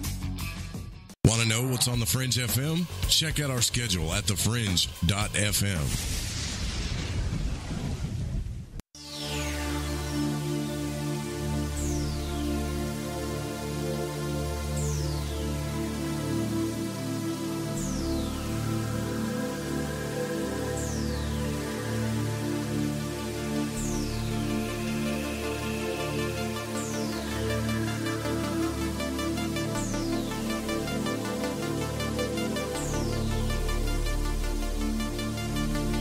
Welcome back to Lighting the Void Christmas Eve Christmas special here with Ryan Gable. We've been discussing the story of Christ, the symbolism of it all. Did Christ really exist? What I believe. We even had Moon call in and say he thinks Christ was an alien. But I want to reiterate that it is a good time of the year, no matter what you believe, to give to one another and to be with your family and friends and to enjoy each other. And, you know, you get a fresh start. The new year's coming up. And you can make some new resolutions. It's not a bad time of the year. Although some people do get depression, and I think I do too, but I think it's more of the winter depression type stuff. But anyways, I think this is a very important story. It's a very important thing to talk about because all of our Western religion, esoteric or regular fundamental religion, especially in the Western world, is based on this story of Christ, of the birth, death, and resurrection, astrotheology. It's pretty obvious and very obvious, I would say, if you study this stuff at all, that you know that is definitely a part of it. But I would, Ryan, like I said in the beginning of the show, I would really like to see everybody just accept everyone's beliefs when it comes to this thing. I think we would learn a lot better that way. I would love to go sit down with my family and talk about the findings that I found out about the history of Jesus and the pagans and talk to my grandfather about these things instead of feeling like, and I bring my grandfather up a lot because I look up to him because he's a truth seeker too, and I love him and he loves me. But there's nothing like feeling like you're being judged or looked down upon because you don't agree with them and you know that they probably haven't looked at everything you have. But they're thinking the same thing. You know what I'm saying? To them, you don't understand the truth either. So it's a crazy paradox that you get involved with. Yeah, that's why I don't like to use that word truth. Yeah, it's a bad word. It gets thrown out. Like, you can't, people that say, well, we speak the truth. Our motto at the Fringe FM is the truth is out there. And so are we. We're out there too, like crazy. But we're also out there trying to find it. But there are people out there that claim to be purveyors of truth, and it's like the word love. It gets tossed around a lot.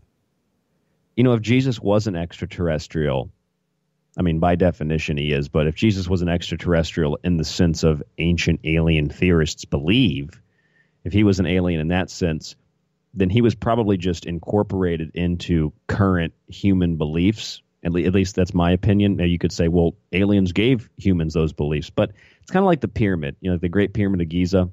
And the Great Pyramid of Giza supposedly was built by Khufu. So I think that's how you pronounce the name. But it wasn't really. It was just a pharaoh who said, I'm in charge, and let's put my name on that. That looks really good.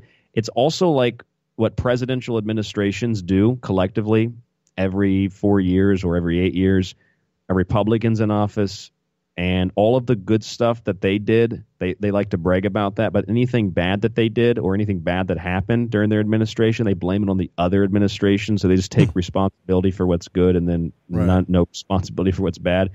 That's the same thing with ancient monuments or any type of achievement throughout history. People that aren't responsible for it took responsibility, and things that they are responsible for, they place that on other people. So if Jesus wasn't E.T., I think he was just kind of incorporated into current beliefs, kind of like the religion of John Frum, where the GIs would go to islands and they would set up their desks and phones and have supplies sent in. And then after they left, the native people there wondered where the gods went, flying over in big metal birds, big metal planes.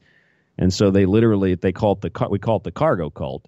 They literally would create planes, little propeller planes out of sticks and mud, and they'd make statues, and they believed in John Frum. That was their god. Was John Frum real? Yeah, John Frum. But John Frum was just John from Tennessee, John from Texas, John from wherever they were in the States. And that's kind of an interesting parallel between this and Jesus and astrotheology and the story of Christmas. It's also very similar to this analogy I give. I've given this for years. It's called my Harry Potter analogy, or I change the name of it sometimes. But my Harry Potter analogy is this: the preservation of all of these Christmas-type subjects, alchemy, theology, astrology, and astrotheology, put the two together, and history, all of that we find in stories like Sleeping Beauty, the alchemy of Beauty and the Beast with the rose, Cinderella, all of these other stories that are preserved through Disney films, which I think are really awful, but the original story is still there in some respect, and it's preserved in that manner. There's also a lot in the Bible that's preserved through that sacred text. And if you look at Harry Potter, it's preserved in Harry Potter too. The first story is the Sorcerer's Stone or the Philosopher's Stone. And so, Joe, what happens if, I always give this example, what happens if with the element of evil in Lord Voldemort and good in Harry Potter, and, you've got Slytherin with the serpent and Draco the dragon, Malfoy like Malfeasance and things like that. You've got Hogwarts, the School of Magic. Both kids are attending the same school. I talked with Marty Leeds about this recently. You have both kids attending the same school. It's all magic. One uses it for good, one uses it for evil. And so if you are to have that story, you've got a collection of Harry Potter books, and they're all first editions signed by J.K. Rowling. You want to preserve those books. You don't want them to be damaged, so you put them in a safe deposit box. And the next couple of months are disastrous for the world. There's natural disasters, a nuclear war. Everything's wiped out. And there's just a few tribes that come out of the forest, and they find the remnants of our civilization. And maybe over the years they're able to translate some of our language, and they translate one of the languages that they find. Maybe the Harry Potter book's in English, maybe it's in Russian. I don't know what it's translated to, but just we'll talk about it in English. Mm-hmm. And they translate a little bit of that English, and they say that these books came from thousands of years ago. They were very preserved, so they must be very sacred. And that this told the story of creation, that this told the story of a god that came to Earth, and this god had a nemesis in Lord Voldemort, and they were practicing magic at a castle named Hogwarts. And what would eventually happen, I would think, is that you would have expeditions sent out when that new civilization began to find the means to do so, thousands of years later. They would send out expeditions to search for Hogwarts, like we look for the Ark of Noah, or we look for Troy, which turned out to be real, and they'd search for Hogwarts. And you'd create this story. You'd have some people that worshiped Lord Voldemort, some people that worshipped Harry Potter. Harry Potter would be Jesus Christ. In fact, Harry Potter is Jesus Christ in the story. So you have that element preserved in the story. That is kind of funny. Potter. And in that story, they're intertwined a lot, like they can feel each other and all this other, and that's something that Dave and I talked about, the mystery of Christ and Lucifer. Do you remember how Bill Cooper used to, when he went and started talking about the mystery schools.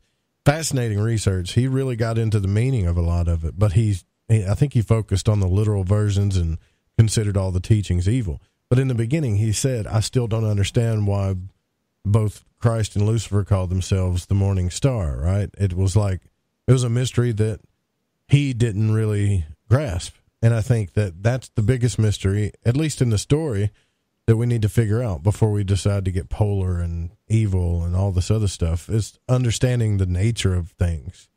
That's the whole thing about it, right? If you can understand the infinite, then you can understand the finite, or vice versa. That's the whole Hermetic principle. That's right. As above, so below. Yeah. But, yeah, well, I also think sometimes, too, like this whole alien deal, right? Well, let's say that you are a god and you're like, okay, I'm going to send part of myself down to this planet and I want these people to evolve. But I don't want to shake up their paradigm too much. And they've already made these crazy laws based on the sun and all this other stuff that they don't really know what they're talking about. So I can't go down there and tell them the super reality because they're not going to be able to perceive it. But if I go down there and tell them parables and stories and just kind of give them a bump, like an extra nudge to evolve so they can naturally evolve into this state, right? I'll do that. That's not totally out of the realm of possibilities. I know it's a little wild, but it seems like it could happen, you know? Yes, and then you also, I think, have to take into consideration what happens if you go and you turn your cell phone off, you turn off all electronics, you go camping, or you go sit on your front porch, and you just stare at the stars. Oh, yeah. You have a connection that's, even in the 21st century, surrounded by Wi-Fi, surrounded by 4 or 5G, surrounded by telephone lines, you still have that connection. You know what I'm talking about, right? Absolutely. Yes, I do. So imagine what it would be like not having any of that, not understanding any of that, and living in a world where there was no light pollution. And your life was based on whether or not you had enough food to live, based on whether or not you were able to keep your family warm and safe and secure. You know, it's a little bit different than it is today, where we pay a power company or we go to the grocery store. The sun means an awful lot at that point. The sun means an awful lot. The stars mean an awful lot. Determining what the future might be means an awful lot. So various forms of divination developed, whether it was through their entrails or fingernails or moles on the body, or using a chicken or some type of bird to peck seeds on letters. That's the origin of the Ouija board, I think, in part. So, yeah, divination develops. Superstitions develop, but those are not necessarily negative things. You do things so you hope that in doing those things, they will please the gods, or, you know, in the case of the corn dolly, you bring this inside, hoping you preserve the spirit, and then you plow it back into the field and hope that the spirit goes back into the field and you'll have a bountiful harvest again. You give thanks to nature by having a feast in her honor. So you have all of these different elements. And if you were to just think about it in that context, to me, and I'm not dismissing the extraterrestrial subject at all. What I'm saying is that I don't think we should dismiss humanity as quickly. I think that we should look at the origin of where this would come from our point of view, as best we could, if we were able to eliminate technology, go outside and just look at the stars. If you're staring at the heavens, trying to determine what that alignment means, what that constellation means, you're doing that all of the time. And maybe you're even being paid by a king to do it. You're being paid to divine the future. You want to give good divination. Otherwise you might be killed, or you just make things up. So you have a lot of charlatans that worked in palaces as well. A lot of charlatans, a lot of con artists. But the king wanted to hear those things, so they just made them up. But the point here is the sun means an awful lot, like you said. The stars mean an awful lot. And from that, there were developed stories that were told. And if you read the story of Harry Potter and you think that it is just a fun story, it is. But if I was to ask you, what do you know about the Philosopher's Stone? You're a big Harry Potter fan. What do you know about the Philosopher's Stone? You might tell me, well, you know, Harry Potter has the Philosopher's Stone. Mm-hmm. I said, yeah, but What about the journey to acquire the Philosopher's Stone? You know, the occult nature of it. Oh, I don't really know. I don't know about things like that. Oh, but you do know about things like that because you're a Harry Potter fan, right? If you're a Harry Potter fan, you know all about the stone. You know Harry Potter had to lull the three-headed dog Fluffy to sleep, go through the trap door, get out of the devil's snare, using light, not straining against the current. And then he had the Philosopher's Stone the whole time. You know the whole alchemical story. I mean, you like Beauty and the Beast. So tell me about the symbolism of the rose. I don't know anything about that. Oh, but you do because you like the Beauty and the Beast. Yeah, it's all there. It's in nature. You can study it in nature and know the story of it. Yes, and that is essentially my point. That is where it comes from, and then we turn it into stories, and it's a lot easier to pass down Beauty and the Beast. It's a lot easier to pass down. I think Snow White was called like She-Veeden, something like that. Snow White, Cinderella. It's easier to pass down stories like that and stories of Jesus dying on a cross, being resurrected, than just to say, okay, the sun lowered into the southern part of the northern hemisphere, and then it rested on the southern crux, and then it resurrected on the 25th, or it was born, it moved a degree north, and then, the sun was born and brought light back to the world, brought warmth back to the cold world, and then, also the sun resurrects in the spring because the days overtake the nights, and that story relates back to Amaterasu, which is a fascinating story. I'd recommend reading this. Amaterasu, a goddess in Japan, land of the rising sun, right? And Amaterasu, thousands and thousands and thousands of years, one of the oldest stories I think that exists, was placed into a cave, grotto, tomb, had a stone rolled in front of it. There are really old paintings that depict this, beautiful paintings. And after 3 days, the stone rolls back, she comes out, she brings light and warmth back to the world.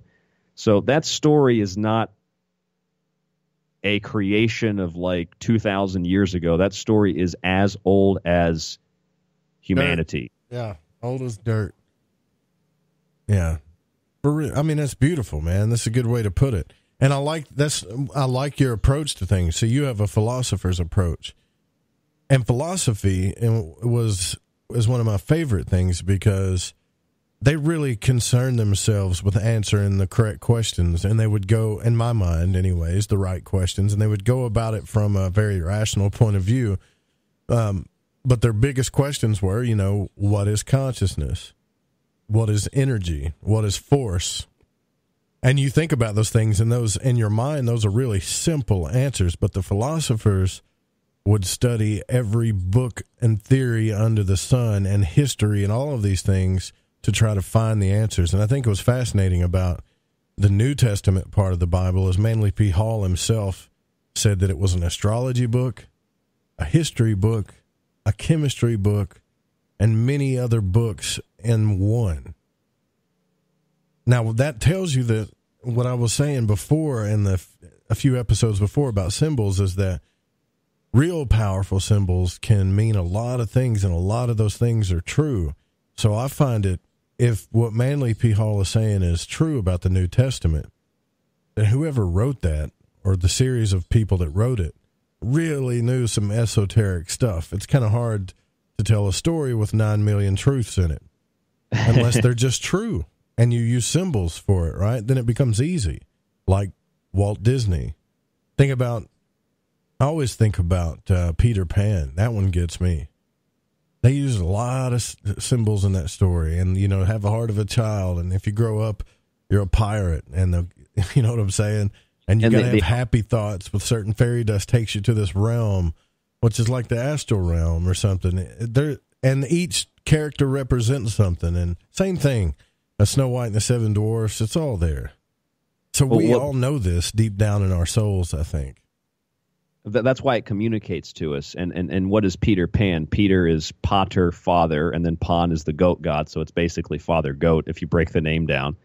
And that relates to the alchemical nature that is present in the Hermetic Baphomet, the goat. The god Pan, right? I should have. Did you listen to that show that Dave and I did about that? I absolutely did. Almost all of it. He was concerned about how that Sabrina show was talking about, he thinks that there's some evil stuff going on, and Baphomet is an old symbol that just represents occult science, especially if you study Eliphas Levi. So it was Arthur Edward Waite that really took it to an evil place with his tarot and everything, but it didn't really mean that in the beginning. They just turned it evil. But I don't know. I don't want to go down that road, but I could have talked about that for hours. That symbol preserved something, and whether you like it or not, it preserves a very sacred truth, or a variety of sacred truths. Have you ever seen the National Treasure movie, the first one? I think so. Is that the one with Nicolas Cage? Yeah, that's the one with Nicolas Cage. So remember in that movie when they're talking about the Declaration of Independence, and why would the Declaration of Independence have a map on the back of it? And they said, well, if you're going to preserve something so important, why not put it on a very important document that's ensured to survive? So it's the same thing with, let's say, the alchemical stories. You want to preserve these alchemical stories. You don't just tell them outright to people. You place them in Sleeping Beauty. You place them in Beauty and the Beast. You place them in the Bible. You place them, I know a lot of people won't like that I say this, but you place them in the Quran. You place them in, I don't know if I'd say the Talmud. That's a weird book, but you place them in places that they're guaranteed to survive. I mean, maybe you place the nature of the understanding of what the purpose of life is in the very DNA of the species, of the living being, kind of like the Philosopher's Stone. You have it with you the whole time. I mean, there are so many different ways that we can look at this, so many different ways to interpret it, and it's really important to remember that magic, mythology, history, science, it's all the same. It's observation. Mythology was an early form of science. It was trying to break down the natural world and determine how things operated, how things function. And so we just gave names to things like the god of lightning, the god of thunder, like a Zeus. Jesus. Science is an observation. And yet, yes, and the Jesus story is a part of that, whether myth, science, astrology, astronomy, philosophy, it's all of those things, like Hall said, and more. And if I may say one last thing, just a thought. NORAD says that they're tracking Santa Claus right now. I'm having trouble believing that because NORAD couldn't track 4 planes on September 11th, 2001. So I don't know how they're tracking Santa Claus unless they just don't have decoy sleighs on their screen. Just a thought. Right. Yeah. That is funny, but thanks for coming on the show, Ryan. I'm going to wrap this up here. You guys, if you stick around, you're going to get more. Ryan Gable, The Secret Teachings, is coming up after the show. And what are you going to be talking about real quick, Ryan? I'm going to be talking about tonight in part 1 of my DM Murdoch interview. I'll have her on in the second part, but I'm going to be talking about the origin of some of these holy day traditions, such as Christmas trees, ornaments, lights, and things of that nature.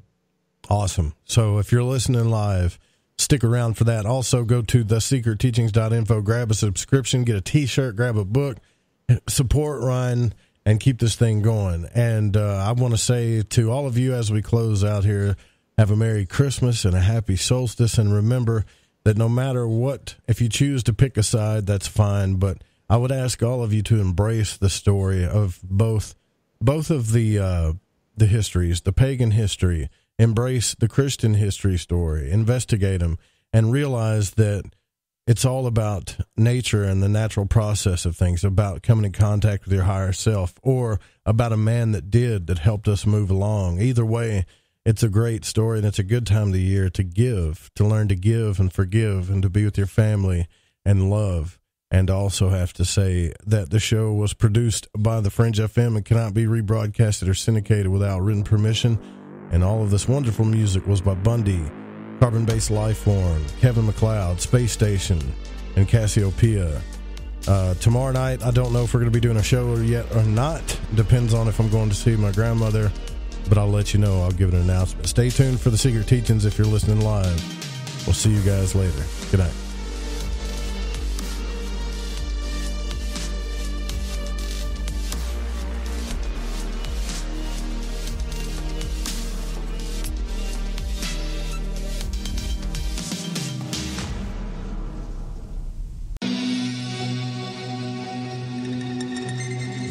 And opinions expressed on this program do not necessarily reflect those of the Fringe FM, KTLK Digital Broadcasting, its sponsors, affiliates, or staff.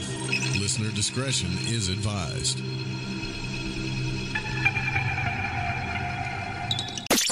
We told you weeknights on the Fringe FM are now even better. And we mean it. Do it live! Where else can you hear the best shows and the best talent? Kick off your evening with our newest host, Alex Exum, live at 7 p.m. Pacific, 10 Eastern. Hang out with me, Joe Roop, on Lighting the Void at 9 Pacific, midnight Eastern. Ryan Gable expands your mind on the secret teachings at midnight Pacific, 3 a.m. Eastern. We're bringing the heat every single night. Fire it up, the Fringe FM. Yahoy there. This is Gigi from Shift Happens. And holy shit, you're listening to KTLK, The Fringe FM. Hey,